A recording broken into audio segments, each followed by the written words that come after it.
Today was kind of like a tale of two cities because I woke up and I went on my normal walk, and then I started having problems with getting distracted on social media again.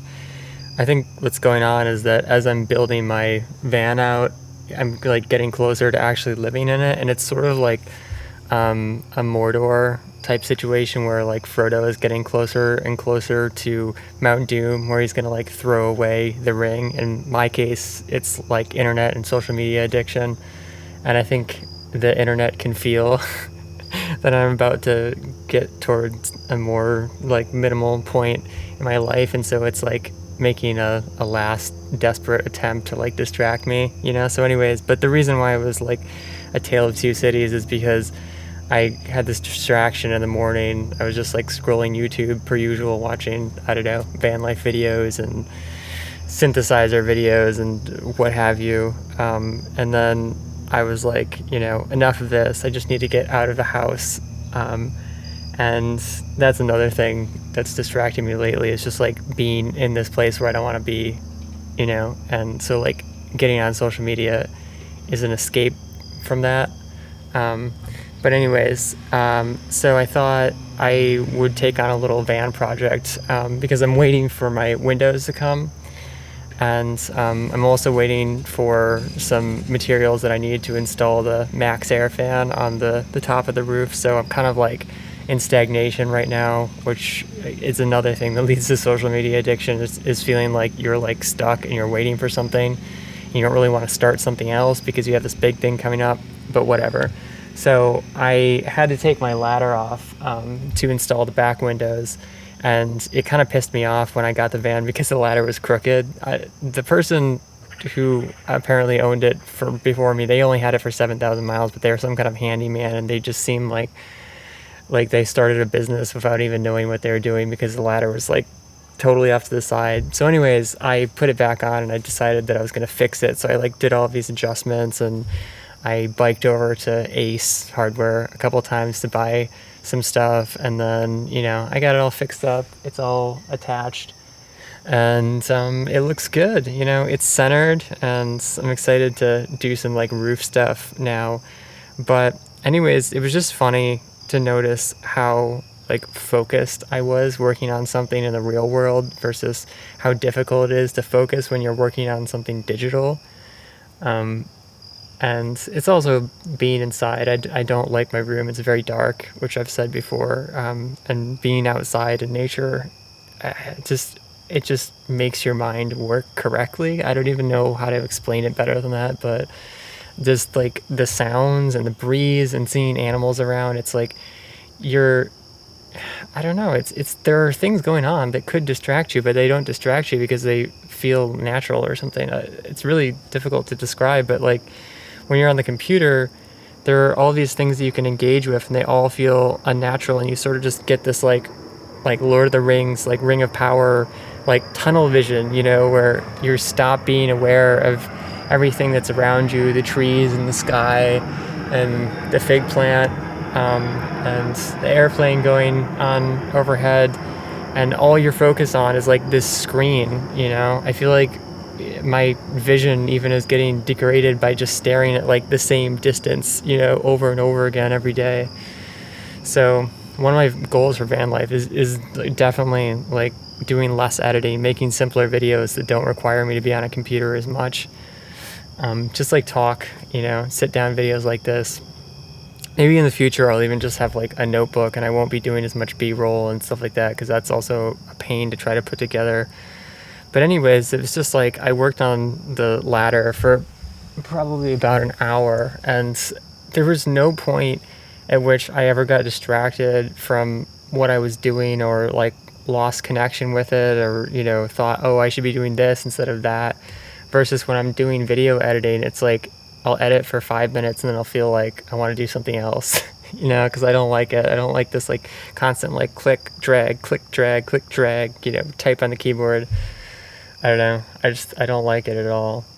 But anyways, it got me thinking about life before the internet and also like life after the internet. I think eventually I want to get some land and really like go hard on the off-grid thing, and maybe only use the internet like once a week, or a couple times a week, and I would have to actually like drive somewhere to get internet.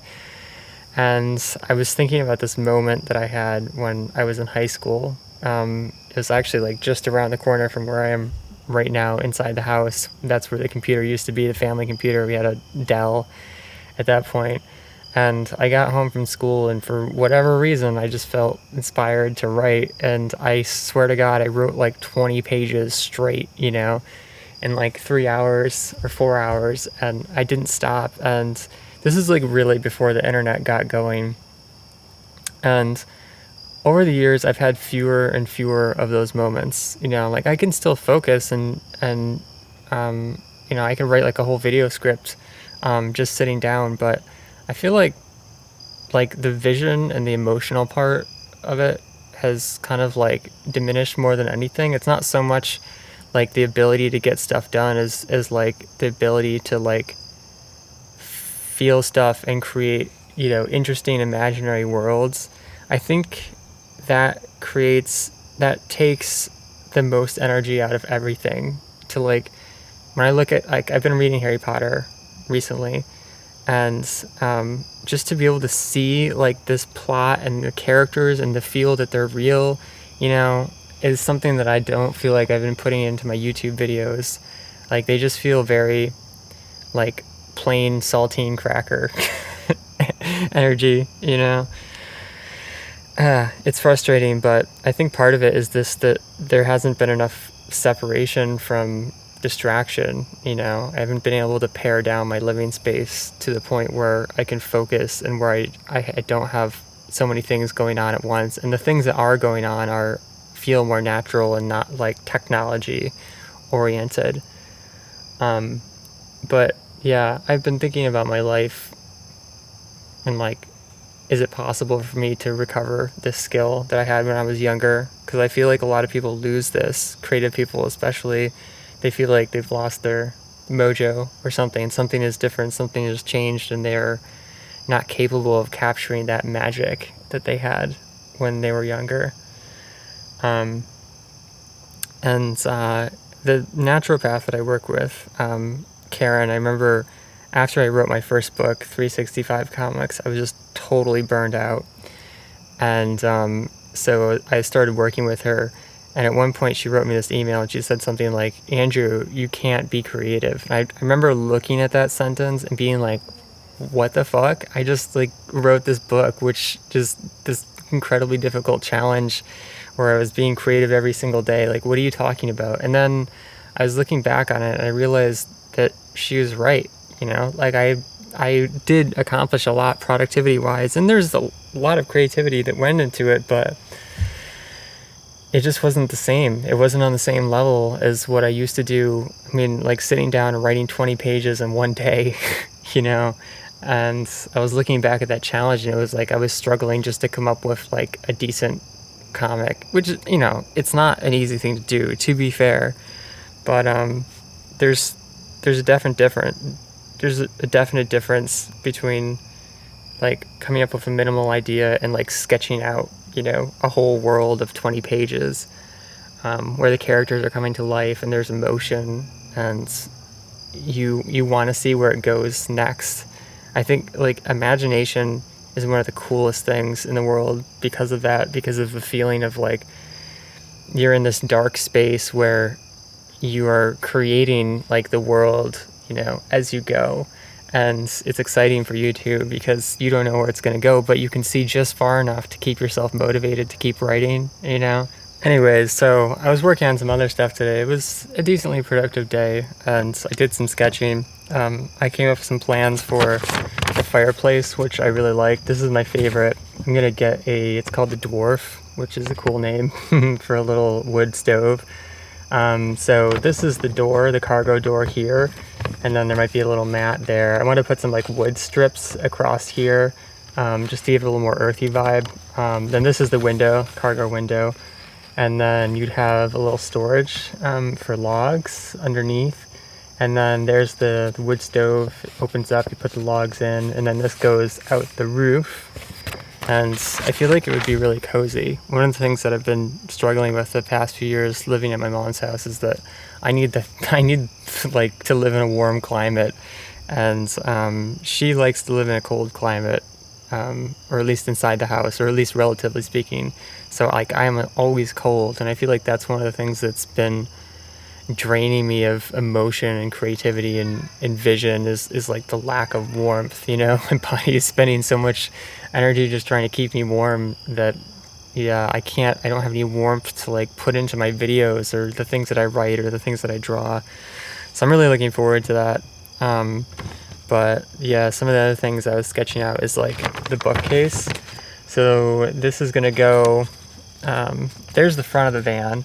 So like the bookcase will go here, and I'm thinking about doing like a hidden bookcase door with like the middle here, and then behind this my bed would like go into a slot, so it's going to stand up, which saves a lot of space. A lot of people have like a queen size bed in the back of their van, and they have like no space for anything else, especially if it's like this van, which is just the regular length and not the extended. If you have a large bed, you have no space for anything else. So excited for that. I don't know, there could be like a little closet in there. I want to kind of have like a modular type system, and these would just like stay in place on either side, and then the door in the middle would like rotate out or something like that. I haven't figured out the mechanism yet, but yeah. And then I would have like a little cubby hole for backpack, camera gear, socks, and then of course barefoot shoes on the bottom. And then the other thing I worked on today in terms of ideas for the van was a hammock. This is really cool.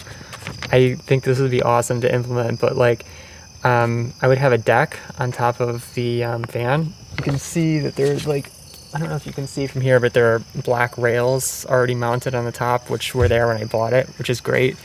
And they're like aluminum extrusion, I think, so they're super strong. They've already got like the rails set in, so I could just add some boards on top of there to make a little roof, a little patio on top of the van, which would be absolutely sick. And then I thought like maybe on either side I could have like poles that could fold down when I wasn't using them, and then you could hang a hammock in between there. How cool would that be? You'd have a hammock like up in midair. So there I am. I'm in my little hammock reading a book.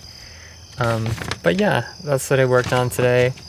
I get little flares of creativity, but I'm excited to see what will happen when I actually get into a space that feels like my own, where I have the temperature that I need and the lack of distraction, and everything is organized so that I can be more productive, and I feel like things have a space to be put. Because I think that's one of the important things if you have a creative or ADHD type personality, is like you need things to have a place where you put them, because otherwise it just turns into a mess. Like my room is super messy right now, and I just haven't felt really motivated to clean it because I'm almost like transitioned to the van. So I don't know, I'm feeling like resentful or something towards my room.